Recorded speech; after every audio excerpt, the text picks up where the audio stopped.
ವಜ್ರಾಕೃತಿ ಎಂದರೆ ಒಂದು ಸಮಾಂತರ ಚತುರ್ಭುಜವಾಗಿದ್ದು ಅದರಲ್ಲಿ ಎಲ್ಲ ಭಾಗಗಳು ಸಮವಾಗಿರುತ್ತವೆ. ಸೂತ್ರಗಳು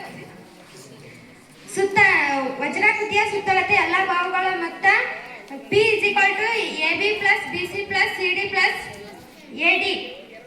ವಜ್ರಾಕೃತಿಯ ವಿಸ್ತೀರ್ಣ 1/2 × ಕರ್ಣಗಳ ಗುಣಲಬ್ಧ A = 1/2 × D1 = D2 ಚದರಮಾನಗಳು. ಧನ್ಯವಾದಗಳು. ಮೂರನೇದಾಗಿ ಆಯತ.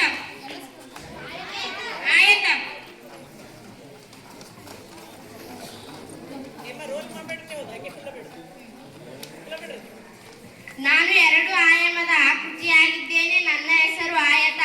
ಆಯತ ಎಂದರೆ ಪ್ರತಿಕೋನದ ಅಳತೆ 90 ಡಿಗ್ರಿ ಆಗಿರುವ ಸಮಾಂತರ ಚತುರ್ಭುಜವನ್ನು ಆಯತ ಎನ್ನುವರು. ಆಯತದ ಗುಣಲಕ್ಷಣಗಳು: ಆಯತವು 2 ಉದ್ದ and 2 ಅಗಲಗಳನ್ನು ಹೊಂದಿರುತ್ತದೆ. ಅಭಿಮುಖ ಭಾಗಗಳು ಸಮವಾಗಿರುತ್ತವೆ. ಪ್ರತಿಕೋನದ ಅಳತೆಯು 90 ಡಿಗ್ರಿಗೆ ಸಮವಾಗಿರುತ್ತದೆ. ಕರ್ಣಗಳು ಪರಸ್ಪರ ಸಮ ಮತ್ತು ಅರ್ಧಿಸುತ್ತವೆ. ಆಯತದ ಸೂತ್ರಗಳು: ಆಯತದ ಸುತ್ತಳತೆ 2 ಬ್ರಾಕೆಟ್ ಉದ್ದ × ಅಗಲ P = 2 ಸ್ಕ್ವೇರ್ 2 ಬ್ರಾಕೆಟ್ 1 + B.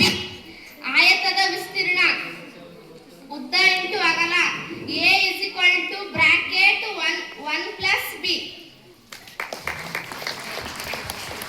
ನಾಲ್ಕನೇದಾಗಿ ಚೌಕ. ಚೌಕವು ಪ್ರತಿಯೊಂದು ಕೋನವು 90 ಡಿಗ್ರಿಗೆ ಸಮವಾಗಿರುತ್ತವೆ. ಚೌಕದಲ್ಲಿ 4 ಬಾಹುಗಳು 4 ಕೋನಗಳು ಪರಸ್ಪರ ಸಮವಾಗಿರುತ್ತವೆ ಹಾಗೂ 10 ಕರ್ಣಗಳು ಸಮವಾಗಿರುತ್ತವೆ.